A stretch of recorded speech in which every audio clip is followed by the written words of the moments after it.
आपलं शहर आता स्मार्ट होतंय. मग तुम्ही कधी स्मार्ट होताय? स्मार्ट न्यूजचे यूट्यूब चॅनल सबस्क्राईब करा, स्मार्ट बना. नोटिफिकेशनसाठी बेल आयकॉनवर क्लिक करा.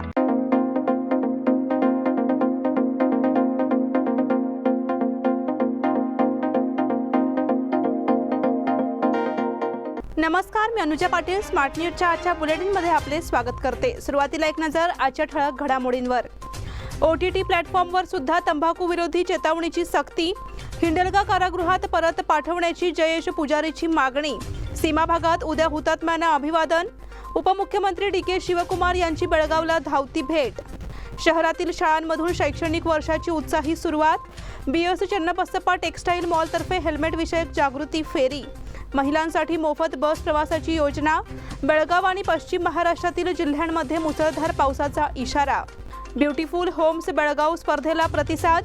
बालहक्क संरक्षण आयोगाच्या सदस्यांकडून विविध विभागांची पाहणी.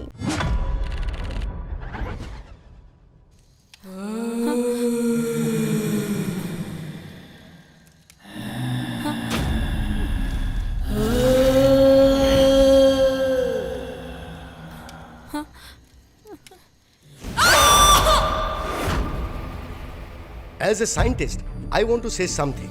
राहु काल में सूर्य और धरती के बीच एक छाया पड़ती है, जिसकी वजह से धरती पर आने वाली पॉजिटिव एनर्जी कट हो जाती है और तब नेगेटिव एनर्जी बहुत ज्यादा हो जाती है.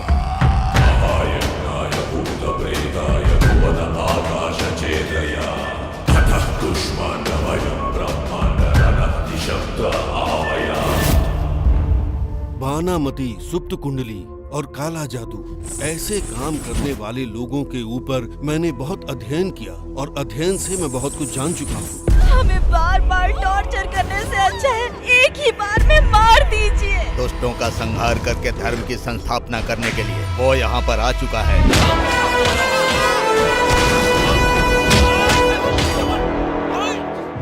बदलाव लाने वाला गांधी नहीं होता और बंदूक चलाने वाला गोडसे नहीं होता. 5 इंच के दिल में 1 इंच भी देशाभिमान हो तो काफी है. वही क्रांतिकारी कहलाता है.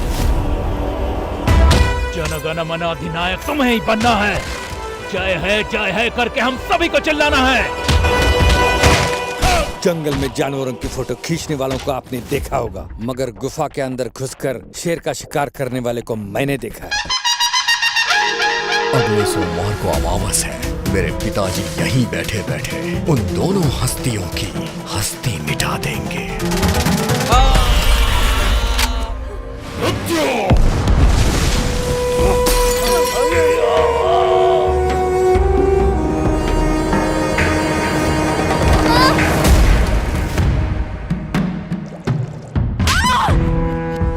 हजारों सैनिकों को आगे करके पीछे छुपकर रहने वाले राजाओं को मैंने देखा है, लेकिन आगे आने वाले को मैं पहली बार देख रहा हूं.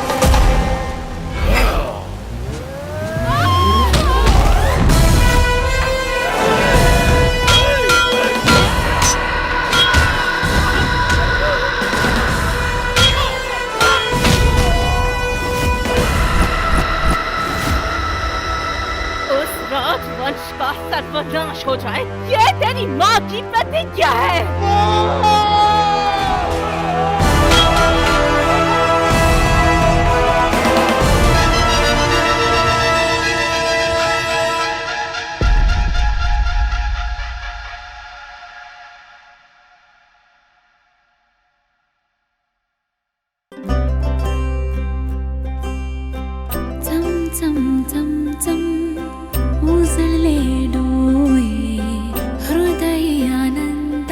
BS Channabasappa and Sons, the textile mall at Tilakwadi, Belagavi. आणि आता पाहूयात सविस्तर बातम्या. OTT प्लॅटफॉर्मवरून प्रसिद्ध होणाऱ्या चित्रपट सिरीजमधून अनेकदा धूम्रपान, मद्यपानाची दृश्ये दाखवली जातात. यामुळे धूम्रपान आणि मद्यपान सेवनाचा प्रसार होऊ शकतो. यावर प्रतिबंध घालण्याकरिता केंद्र सरकारनं मोठं पाऊल उचललं आहे. OTT प्लॅटफॉर्मवर तंबाखू विरोधी चेतावणी देण्याचे निर्देश केंद्र सरकारने दिले आहेत.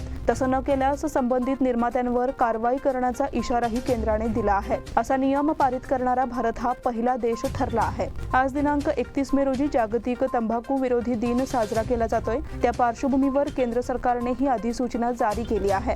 माहिती आणि प्रसारण मंत्रालय आणि इतर भागधारकांशी चर्चा केल्यानंतर केंद्रीय आरोग्य मंत्रालयाने OTT प्लॅटफॉर्मवर तंबाखू विरोधी इशाऱ्यांसाठी नवीन नियम तयार केले आहेत. ऑनलाईन सामग्रीचे प्रकाशक नवीन नियमांचे पालन करण्यासाठी अयशस्वी झाल्यास केंद्रीय आरोग्य मंत्रालय, माहिती आणि प्रसारण मंत्रालय यांच्यावर कठोर कारवाई करतील, असे आरोग्य आणि कुटुंब कल्याण मंत्रालयाने एका निवेदनात म्हटले आहे. हिंडलगा कारागृहात परत पाठवण्याची जयेश पुजारीची मागणी. केंद्रीय मंत्री नितीन गडकरी यांच्या जनसंपर्क कार्यालयात धमकीचा फोन करून 100 कोटी रुपयांच्या खंडणीची मागणी करणारा आरोपी जयेश उर्फ शाकीर पुजारीला नागपूर पोलिसांनी चौकशीसाठी ताब्यात घेतले होते. दरम्यान माझी या प्रकरणी नागपुरातील चौकशी पूर्ण झाली आहे, त्यामुळे आपल्याला पुन्हा बेळगाव कारागृहात पाठविण्यात यावे अशी मागणी करणारी याचिका जयेश पुजारी यांनी मुंबई उच्च न्यायालयाच्या नागपूर खंडपीठात दाखल केली आहे. पुजारीच्या याचिकेवर सुनावणी करताना न्यायालयाने कारागृह प्रशासन आणि पोलीस यांना नोटिसा बजावून 2 आठवड्यात उत्तर सादर करण्याचे निर्देश दिले आहेत. मुळात बेळगावात मिळणाऱ्या सुविधा त्याला नागपूर कारागृहात मिळत नसल्याने त्याने ही मागणी केली असावी असा पोलिसांचा दावा आहे. कर्नाटकमधील 2 खटल्याची सुनावणी आणि आपण गरीब असून पत्नी आणि 2 मुले तिकडे असल्याचे कारण त्याने यासाठी दिले आहे. नागपूरच्या मध्यवर्ती कारागृहात आपल्या जीवाला धोका असल्याचा दावा त्याने केलाय. जयेश हा मागील 1.5 महिन्यांपासून नागपूर कारागृहात आहे. सीमा भागात उद्या हुतात्म्यांना अभिवादन. हिंडलग्यातील हुतात्मा स्मारक स्थळी गुरुवार दिनांक 1 रोजी सकाळी 8:30 वाजता कन्नड सक्तीविरोधी आंदोलनातील हुतात्म्यांना अभिवादन करण्यात येणार आहे. सीमा भागातील मराठी भाषिक महाराष्ट्र एकीकरण समितीचे कार्यकर्ते, पदाधिकारी, लोकप्रतिनिधी यांनी वेळेवर उपस्थित राहावे असे आवाहन तालुका महाराष्ट्र एकीकरण समितीने केले आहे. सीमा भागातील मराठी बांधव 1 जून रोजी हुतात्म्यांना अभिवादन करतात. गेल्या 66 वर्षांपासून सीमा भागातील मराठी भाषिक कर्नाटकाच्या जोखंडात अडकला आहे. तो महाराष्ट्रात जाण्याकरता लोकशाही मार्गाने लढा देतोय. लढ्याचा एक भाग म्हणून 1 जून 1986 रोजी कन्नड सक्ती विरोधी आंदोलन झाले होते. त्यात सुळगाव, बेळगुंदे आणि उजगाव येथील 6 जणांना हौतात्म्य पत्करावे लागले. त्यांना अभिवादन करण्यात येणार आहे. यावेळी महाराष्ट्र एकीकरण समितीच्या कार्यकर्त्यांनी मोठ्या संख्येने वेळेवर उपस्थित राहावे असे आवाहन तालुका महाराष्ट्र एकीकरण समितीचे सरचिटणीस ॲडव्होकेट MG पाटील यांनी केले आहे. उपमुख्यमंत्री DK शिवकुमार यांची बेळगावला धावती भेट. नव्यानेच आपल्या पदाचा पदभार स्वीकारलेले राज्याचे उपमुख्यमंत्री DK शिवकुमार यांनी मंगळवारी रात्री बेळगावला धावती भेट दिली. सामरा विमानतळावर त्यांचे आगमन झाले. यावेळी काँग्रेस पदाधिकाऱ्यांच्या वतीने त्यांचे स्वागत करण्यात आले. यावेळी माजी मुख्यमंत्री जगदीश शेट्टर यांनी त्यांच्याशी विशेष चर्चा केली. यावेळी राज्याचे सार्वजनिक बांधकाम मंत्री सतीश जारकीहोळी यांच्यासह महिला बालकल्याण मंत्री लक्ष्मी हेब्बाळकर आणि इतर पदाधिकारी उपस्थित होते. DK शिवकुमार यांनी या वरिष्ठ नेते मंडळींशी चर्चा केली असल्याचं सांगण्यात आलं. तसेच सरकारच्या योजना प्रभावीपणे राबविण्यासाठी विशेष मार्गदर्शन केले असल्याची माहिती देण्यात आली. शहरातील शाळांमधून शैक्षणिक वर्षाची उत्साही सुरुवात. शहर आणि परिसरात सर्व शाळांमध्ये दिनांक 31 मार्च बुधवारपासून वर्ग नियमितपणे सुरू झाले आहेत. शिक्षण खात्याने केलेल्या सूचनेनुसार शाळांमध्ये स्वागत समारंभाचे आयोजन करण्यात आले होते. विद्यार्थ्यांवर पुष्पवृष्टी करून तसेच गोडधोड पदार्थाचे वितरण करून शाळा प्रारंभ उत्सव साजरा करण्यात आला. यामध्ये शालेय कर्मचारी वर्गाने विद्यार्थ्यांना शैक्षणिक अभ्यासक्रमासाठी शुभेच्छा व्यक्त केल्या. तसेच विद्यार्थ्यांचे उत्साही स्वागत केले. मॉडेल इंग्लिश मीडियम स्कूलच्या विद्यार्थ्यांचे उत्साही स्वागत करण्यात आले असल्याची माहिती प्राचार्य डॉक्टर सुचेता कुलकर्णी यांनी स्मार्ट न्यूजशी बोलताना दिली. शिक्षण खात्याच्या सूचनेनुसार सेतुबंध हा उपक्रम राबविण्यात येणार असल्याची माहिती देण्यात आली. या कालावधीत 1ली ते 3री विद्यार्थ्यांना 30 दिवसांसाठी राज्य शिक्षण संशोधन आणि प्रशिक्षण विभागाचा उजळणी अभ्यासक्रम घ्यावा, तर 4थी ते 10वी साठी सेतुबंध कार्यक्रम राबविण्याच्या सूचना शिक्षण खात्याने दिल्या आहेत. BS चन्नबसप्पा टेक्स्टाईल मॉलतर्फे हेल्मेट विषयक जागृती फेरी. दर्जेदार वस्त्र प्रावरणांच्या व्यवसायातील अग्रगण्य अशा BSC टेक्स्टाईल मॉलतर्फे समाजामध्ये हेल्मेट विषयक जागृतीसाठी दुचाकी फेरी काढण्यात आली. या फेरीच्या माध्यमातून शहर परिसरातील नागरिकांना हेल्मेटचं महत्त्व जाणवून देण्यात आलं. तसेच शोरूम मॉलमधील कर्मचाऱ्यांनी यासाठी फलक हातामध्ये घेऊन हेल्मेट वापरासाठी घोषणा दिल्या. पूर्वतयारीचा एक भाग म्हणून BSC शोरूममधील कर्मचाऱ्यांना हेल्मेटचं वितरण करण्यात आलंय. पावसाळ्यात दुचाकी वाहनांना अपघात घडल्यास अनेकांना गंभीर दुखापती होतात. काही वेळा जीव देखील गमवावा लागतो. यासाठी खबरदारी म्हणून हेल्मेटचा वापर अपरिहार्य असल्याचं सांगण्यात आलं. या आगळ्या उपक्रमाने हेल्मेट वापराची जागृती करण्यासाठी प्रयत्न होत असल्याचं सांगण्यात आलं. यावेळी शोरूमचे कार्यकारी संचालक BS मृणाल, व्यवस्थापक अमजद जमादार, इराणा शिवशेट्टी, संदीप नाईक आणि इतर पदाधिकारी उपस्थित होते. टिळकवाडी येथील शोरूम पासून सुरू झालेली ही फेरी शहराच्या विविध मार्गांवरून फिरून पुन्हा शोरूम पाशी आली. तेथे याची सांगता करण्यात आली. महिलांसाठी मोफत बस प्रवासाची योजना. परिवहन मंत्री रामलिंग रेड्डी यांनी मंगळवारी सर्व महिलांसाठी मोफत बस प्रवासाची काँग्रेसची निवडणूक हमी पूर्ण करण्याचं आश्वासन दिलं. ते म्हणाले की मुख्यमंत्री सिद्धरामय्या 1 जून रोजी त्यासंदर्भात घोषणा करतील. कर्नाटकातील सर्व महिलांना बस प्रवास मोफत करण्यासाठी काँग्रेस सरकारला वर्षाला सुमारे 4,700 कोटी रुपये खर्च करावे लागतील. सरकारी बसेस राज्यात दररोज 82.51 लाख लोकांना घेऊन जातात. त्यापैकी 40 लाख महिला असतात. नंतरच्या लोकांसाठी प्रवास विनामूल्य झाल्यास दैनंदिन रायडरशिप 10% वाढण्याची शक्यता आहे. पत्रकार परिषदेला संबोधित करताना ते म्हणाले, केवळ दारिद्र्य रेषेखालील कुटुंबातील महिलांनाच कव्हर केले जाईल यावरही त्यांनी असहमती दर्शविली. आम्ही जाहीरनाम्यात जे आश्वासन दिले होते त्यावर आम्ही ठाम आहोत. आम्ही सांगितले की सर्व महिलांना सरकारी बसमधून मोफत प्रवास करता येईल. आम्ही आमचा शब्द पाळू, असे ते म्हणाले. बेळगाव आणि पश्चिम महाराष्ट्रातील जिल्ह्यांमध्ये मुसळधार पावसाचा इशारा. वातावरणात सातत्याने बदल होताना दिसत आहे. एकीकडे नागरिक उन्हाने हैराण होत असताना दुसरीकडे अवकाळी पाऊस पडण्याचा अंदाज पुणे वेधशाळेने वर्तवला आहे. हवामान विभागाने दिलेल्या अंदाजानुसार राज्यातील बहुतांश भागांमध्ये 31 मे पर्यंत अवकाळी पाऊस कोसळण्याची शक्यता आहे. कोकण, मध्य महाराष्ट्र, मराठवाडा आणि विदर्भातील काही भागांमध्ये अवकाळी पाऊस बरसणार आहे. हवामान विभागाने मान्सूनबाबत दिलासादायक माहिती दिली आहे. पुढचे 2 दिवस काही ठिकाणी ढगांच्या गडगडाटासह पाऊस पडण्याची शक्यता हवामान विभागाने व्यक्त केली आहे. येत्या 5 दिवसात अपेक्षित तीव्र हवामानाचा इशारा देण्यात आलाय. बेळगाव आणि पश्चिम महाराष्ट्रात येलो अलर्ट देण्यात आला आहे. कोल्हापूर, सातारा, सांगली, सोलापूर या जिल्ह्यांमध्ये वादळी वाऱ्यासह पावसाचा इशारा व्यक्त करण्यात आलाय. नांदेड, लातूर, उस्मानाबाद इथे मुसळधार पावसाचा अंदाज व्यक्त करण्यात आला आहे. ब्युटिफुल होम्स बेळगाव स्पर्धेला प्रतिसाद. रोटरी क्लब ऑफ बेळगाव वेणुग्रामच्या सहकार्याने Indian institute of architect Belgaum केंद्राने ब्युटिफुल होम्स या उपक्रमाचं आयोजन नुकतंच केलं होतं. सुंदर घरांच्या निर्मितीसाठी आवश्यक प्रयत्नांवर या स्पर्धेचा भर होता. हा कार्यक्रम संपूर्ण मे महिन्यात आयोजित केला होता, ज्यात ज्युरींच्या एका पॅनलने सहभागी स्पर्धकांच्या घरांना भेट दिली. घर मालकाच्या शब्दातून घर उभारण्याचा प्रवास अनुभवला. नुकतीच या कार्यक्रमाची सांगता झाली. हिंदवाडी येथील IMER कॉलेजच्या सभागृहात सोहळ्याची सांगता झाली. कार्यक्रमात प्राजक्ता देशपांडे यांचे व्याख्यान झाले. यावेळी प्रमुख पाहुणे म्हणून क्रेडाईचे राष्ट्रीय अध्यक्ष चैतन्य कुलकर्णी उपस्थित होते. कार्यक्रमात विजेत्या स्पर्धकांना पारितोषिकांचं वितरण करण्यात आलं. बाल हक्क संरक्षण आयोगाच्या सदस्यांकडून विविध विभागांची पाहणी. कर्नाटक राज्य बाल हक्क संरक्षण आयोगाच्या सदस्या अर्पणा कोळ यांनी रविवारी बेळगाव जिल्ह्यातील विविध आस्थापनांना भेटी देऊन पाहणी केली. बेळगाव आणि चिक्कोडी येथे त्यांचा हा दौरा होता. चिक्कोडी येथील देवराज अर्स मागासवर्गीय मॅट्रिक पूर्व मुलामुलींचे वसतिगृह, मॅट्रिक नंतरचे वसतिगृह, तालुका सार्वजनिक इस्पितळ, NRC केंद्र, शिवाजीनगर, बेळगाव येथील बालमंदिर, स्वामी विवेकानंद सेवा प्रतिष्ठानच्या दत्तक स्वीकार केंद्र आणि वेगवेगळ्या अनाथाश्रमांना भेटी देऊन तेथील व्यवस्थेची पाहणी केली.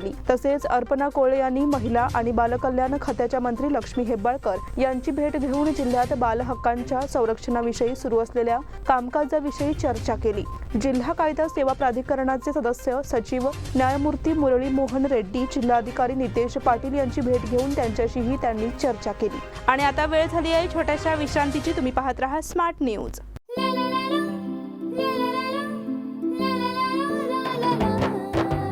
जले दीप अंगना में होगी रोशन दुनिया, पलकों तले छा जाए चांद तारों का साया, रंगोली में खिले रंग खुशियों की भी तरानी, तन मन झिलमिल जाए हर पल होंगी सुहानी, ये अटूट बंधन खिले हर आशियाना, रंग वस्त्रों का खजाना मन भाए आराधना, रंग वस्त्रों का खजाना मन भाए आराधना, आराधना मारुती गली बेलगाम, मन भाए आराधना.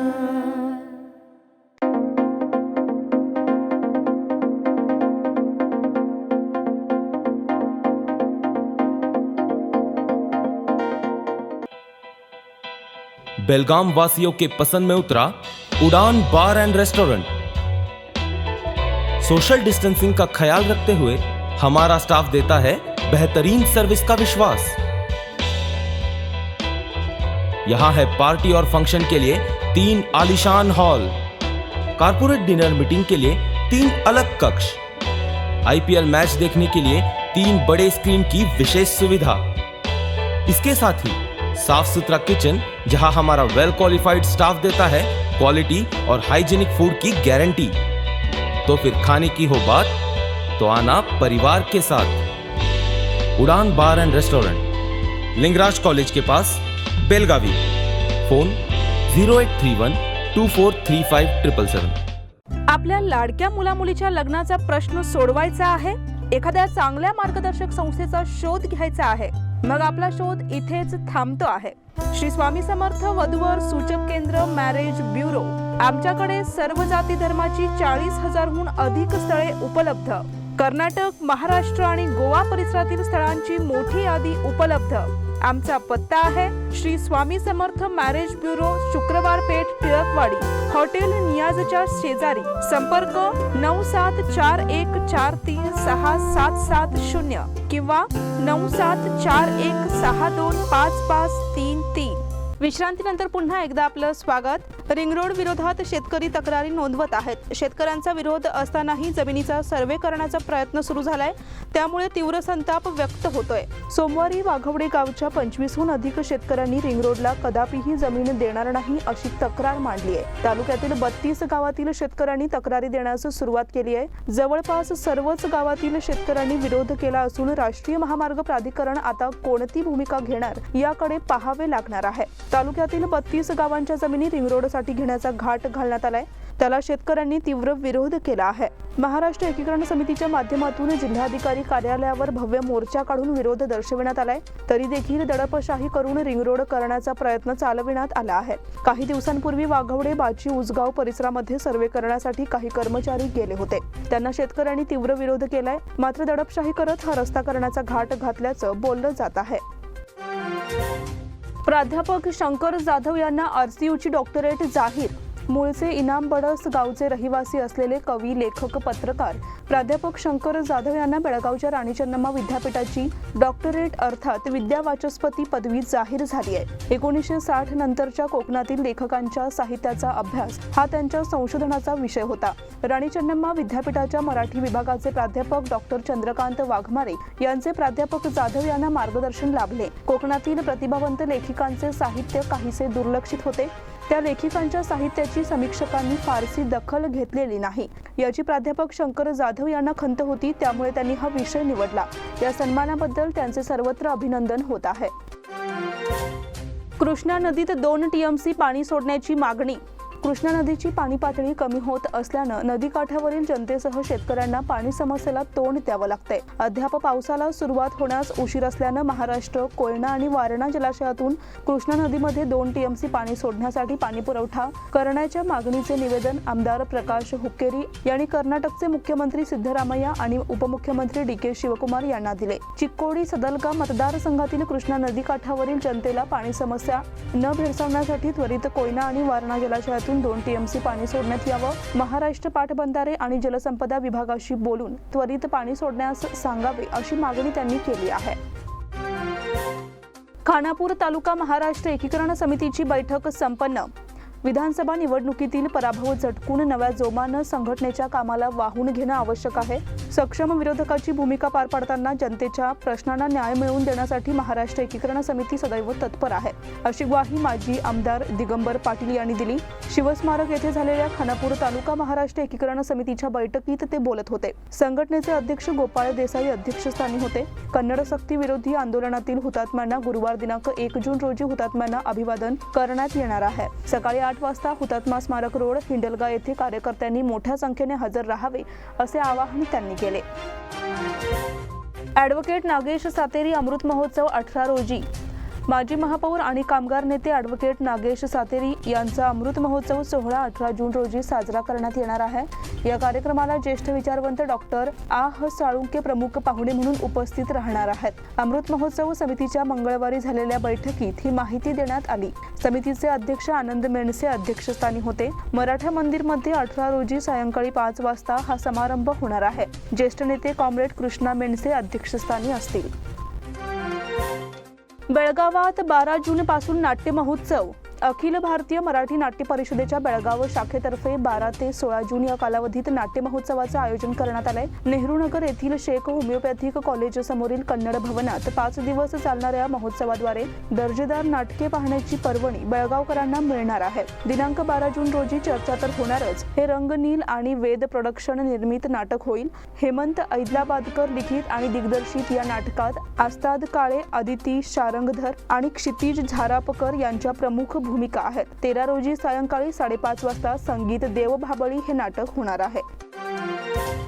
हरिप्रिया एक्सप्रेस संदर्भातील बदलाने नाराजी। पर्यटनाच्या ऐन हंगामातच कोल्हापूर तिरुपती हरिप्रिया एक्सप्रेसचा खेळ खंडोबा सुरू आहे। मिरज बेळगाव मार्गावरील उगार खुर्द ते विजयनगर या स्थानकादरम्यान दुहेरीकरणाचं काम होणार आहे। याकरिता ही गाडी दिनांक 6 जून पर्यंत तिरुपतीहून बेळगाव पर्यंतच धावणार असून बेळगावमधूनच तिरुपतीसाठी सुटणार आहे। यामुळे प्रवाशांना प्रचंड मनस्तापाला सामोरे जावं लागत आहे। सोमवार दिनांक 29 ते दिनांक 6 जून या कालावधीत ही गाडी बेळगावमधून सुटणार आहे। याच कालावधीत तिरुपतीहून येणारी गाडी बेळगावपर्यंतच येणार आहे। या सर्वांचा फटका विविध भागातून कोल्हापूरला येणाऱ्या प्रवाशांना तसेच आगाऊ आरक्षण केलेल्या कोल्हापूर, सांगली आदी जिल्ह्यातील भाविक प्रवाशांना बसणार आहे। येळ्ळूर फलक प्रकरणी उद्या सुनावणी। पोलीस बळावर येळ्ळूरमधील महाराष्ट्र राज्य फलक हटवल्यानंतर ग्रामस्थांवर अमानुष लाठी हल्ला करण्यात आला। त्यानंतर ग्रामस्थांनीच पोलिसांनी पत्रकारांवर हल्ला केल्याचा आरोप करत पोलिसांनी गुन्हा नोंदवला। या प्रकरणी 1 जून रोजी सुनावणी होणार आहे। 2014 मध्ये येळ्ळूर वेशीतील महाराष्ट्र राज्य फलक पोलिसांनी हटवला, त्याला लोकांनी विरोध केला। तरीही पोलिसांनी गावात शिरून लोकांवर अमानुष अत्याचार केले, अबालवृद्धांना मारबडव केली, त्यात अनेक जण जायबंदी झाले। या प्रकरणी बेअब्रू झाल्यानंतर पोलिसांनीच गावातील लोकांवर गुन्हे नोंदवले। गेल्या 7 वर्षांपासून सुनावणी होत आहे। आता ही सुनावणी 1 जून रोजी होणार आहे। सौंदत्ती यल्लमा देवस्थान परिसरातून 50 बालमजुरांची मुक्तता। भाविकांचं श्रद्धास्थान असलेल्या सौंदत्ती येथील श्री यल्लमा डोंगरावर वेगवेगळ्या कामात गुंतलेल्या सुमारे 50 मुलांची मुक्तता करण्यात आली। भिक्षाटनाबरोबरच पूजेच्या साहित्याची विक्री करण्यातही ही मुलं कार्यरत होती। जिल्हा बाल संरक्षण विभाग यांच्या संयुक्त विद्यमाने महिला आणि बालकल्याण खाते, पोलीस, तहसीलदार, समाज कल्याण खाते, कामगार खाते, सार्वजनिक शिक्षण खाते, बालकल्याण समिती, मुलांची सहाय्यवाणी, आरोग्य आणि कुटुंब कल्याण खाते आदींच्या पुढाकारातून 2 दिवसांपूर्वी यल्लमा डोंगरावर मोहीम राबवण्यात आली। 13 ते 18 वयोगटातील सुमारे 50 मुले डोंगरावर भिक्षा मागण्याबरोबरच परिसरातील हॉटेलात काम करत होती। पूजेच्या साहित्याचीही विक्री करत होती। दुकानांवर छापे टाकून नारळ, केळी, कापूर विक्रीसाठी लहान मुलांना जुंपणाऱ्या दुकानातही तपासणी करण्यात आली। डोंगरावर सुमारे 50 मुले आढळून आली। या मुलांना ताब्यात घेऊन बालकल्याण समितीसमोर हजर करण्यात आले। काँग्रेसचे महाराष्ट्राचे एकमेव खासदार बाळू धानरकर यांचे निधन। काँग्रेसचे महाराष्ट्रातील खासदार बाळू धानरकर यांचं गुरुग्राम हरियाणामधील मेदांता रुग्णालयात निधन झालं। वयाच्या 48व्या वर्षी त्यांनी अखेरचा श्वास घेतला। बाळू धानोरकर हे चंद्रपूर लोकसभा मतदारसंघाचं नेतृत्व करत होते। ते काँग्रेसचे महाराष्ट्रातील एकमेव खासदार होते। पित्ताशय आणि स्वादुपिंडामध्ये इन्फेक्शन झाल्याने धानोरकर यांना नागपूर येथून एअर अँब्युलन्सने दिल्लीतील मेदांत रुग्णालयात नेण्यात आलं होतं। त्यांची प्रकृती चिंताजनक होती। उपचारादरम्यान त्यांची प्राणज्योत मावळली। कॅप्टन कूल धोनी मुंबईच्या रुग्णालयात दाखल होणार। IPLच्या पहिल्या सामन्यापासून करत होता या दुखापतीचा सामना। इंडियन प्रीमियर लीग 2023चा पहिला सामना चेन्नई सुपर किंग्स आणि गुजरात टायटन्स यांच्यात खेळला गेला। या सामन्यात MS धोनी गुजरातच्या डावात यष्टीरक्षण करताना जखमी झाला होता। यावेळी माहीला खूप त्रास झाला, त्याचा गुडघा तेव्हापासून दुखत होता। हंगाम सुरू होण्यापूर्वी धोनी काही दुखापतींशी झुंजत होता, पण धोनीने सीझन 16 मध्ये सलग सामने खेळले। अशा परिस्थितीत हंगाम संपताच त्याला रुग्णालयात जावे लागले। सोमवारी रात्री गुजरात टायटन्सचा पराभव करून चेन्नई सुपर किंग्सने 5व्यांदा IPL ट्रॉफीवर कब्जा केला। मात्र आता चेन्नई सुपर किंग्सच्या चाहत्यांसाठी एक वाईट बातमी समोर येते। वास्तविक मीडिया रिपोर्ट्सनुसार त्यांना लवकरच मुंबईतील कोकिलाबेन रुग्णालयात जावे लागू शकते. महेंद्रसिंग धोनीला गुडघ्याचा त्रास असल्याचे मानले जात आहे. कॅप्टन कूल गुडघ्याच्या चाचणीसाठी मुंबईतील कोकिलाबेन रुग्णालयात जाणार आहे. सध्या चेन्नई सुपर किंग्सचा संघ आणि चाहते IPL जिंकण्याच्या जल्लोषात मग्न आहेत. मात्र सध्या ज्या प्रकारच्या बातम्या येत आहेत ती चाहत्यांसाठी चांगली बातमी नाही. कुस्तीगीरांना मिळालेल्या वागणुकीचा जागतिक संघटनेकडून निषेध. भारतीय कुस्ती महासंघावर निलंबनाच्या कारवाईचाही इशारा. भारतीय कुस्ती महासंघाचे अध्यक्ष ब्रिजभूषण शरणसिंह यांच्या विरोधात आंदोलन करणाऱ्या कुस्तीगीरांना मिळालेल्या वागणुकीचा निषेध करत जागतिक कुस्ती संघटनेनं मंगळवारी भारतीय कुस्ती महासंघ निलंबित करण्याचा इशाराही दिला. ब्रिजभूषण यांच्या विरोधात उभे राहिलेल्या भारतीय कुस्तीगीरांचे आंदोलन रोखताना कुस्तीगीरांना दिलेल्या वागणुकीचा निषेध करणारे ट्विट जागतिक कुस्ती महासंघाने केले आहे. भारतीय कुस्ती क्षेत्रात सध्या जे काही सुरू आहे त्याकडे जागतिक संघटना कायम नजर ठेवून होती. आंदोलक कुस्तीगीरांची ज्या पद्धतीने धरपकड करण्यात आली ती कृती निषेधार्हच आहे. आमच्या जागतिक संघटनेच्या प्रशासकीय यंत्रणेनं याची दखल घेतली आहे. भारतीय कुस्ती महासंघाला नव्या निवडणुकीची कार्यपद्धती तातडीनं राबविण्याची सूचना केली आहे. याबाबतची माहिती त्वरित न दिल्यास भारतीय कुस्ती महासंघ निलंबित करण्याचा इशाराही जागतिक संघटनेनं दिला आहे. विशेष म्हणजे कुस्तीगीरांच्या सुरुवातीच्या निषेधानंतर क्रीडा मंत्रालयानं महासंघाची निवडणूक प्रक्रिया स्थगित करून ती नव्यानं राबविण्यासाठी स्वतंत्र समिती स्थापन केली होती. या समितीला यासाठी 45 दिवसांची मुदत देण्यात आली आहे. मिस्टर आशिया शरीर सौष्ठव स्पर्धेसाठी 3-4 रोजी गोव्यात निवड चाचणी. इंडियन बॉडी बिल्डर्स फेडरेशन आणि गोवा बॉडी बिल्डिंग आणि फिटनेस असोसिएशनतर्फे चॅम्पियनशिपसाठी मिस्टर आशिया भारतीय संघाची निवड चाचणी मडगाव येथील मनोहर पर्रिकर इंडोर स्टेडियम येथे दिनांक 3-4 जून रोजी आयोजित केली आहे. 13वी दक्षिण आशियाई शरीर सौष्ठव स्पर्धा 5 ते 9 जुलै आणि 55वी आशियाई बॉडी बिल्डिंग आणि फिजिक स्पोर्ट्स चॅम्पियनशिप 1 ते 7 सप्टेंबर दरम्यान काठमांडू नेपाळ येथे होणार आहे. 6 ते 12 नोव्हेंबरला जागतिक चॅम्पियनशिप होणार आहे. या स्पर्धेसाठी सर्वोत्तम खेळाडूंना पाठविण्यासाठी नियोजन करण्यात येत आहे. हल्द्वानी उत्तराखंड येथे झालेल्या फेडरेशनच्या सभेत आंतरराष्ट्रीय स्पर्धेत प्रत्येक गटासाठी जास्तीत जास्त 2 स्पर्धक निवडण्याचा निर्णय घेण्यात आला. गोवा येथे होणाऱ्या निवड चाचणीसाठी बेळगावचेही शरीरसौष्ठवपटू सहभागी होणार आहेत, असे शरीरसौष्ठव फेडरेशनच्या कार्यकारी कमिटीचे नियोजन सेक्रेटरी अजित सिद्धनावर यांनी केले आहे. श्रीनाथ दळवीयाला 400 मीटर धावणेत कांस्य. मंडोळी येथील धावपटू श्रीनाथ गणपत दळवीयाने उत्तर प्रदेशमधील लखनौ येथे सुरू असलेल्या अखिल भारतीय खेलो इंडिया आंतरविद्यापीठ स्पर्धेत 400 मीटर धावणे प्रकारात कांस्य पदक मिळवले. श्रीनाथ याने 48.66 सेकंदात अंतर पूर्ण केले. सुवर्ण पदक विजेत्या नितीन कुमार याने 47.39 सेकंद तर रौप्य पदक विजेत्या करुणामय महातो याने 48.48 सेकंद स्पर्धा पूर्ण केली. श्रीनाथ दळवी हा लिंगराज महाविद्यालयात शिकत आहे. त्याला प्रशिक्षक अशोक शिंत्रे, उमेश बळगुंदकर, आनंद पाटील आणि रामराव यांचे मार्गदर्शन लाभत आहे. याचबरोबर मराठीचे आजचे बुलेटिन इथेच संपते. धन्यवाद.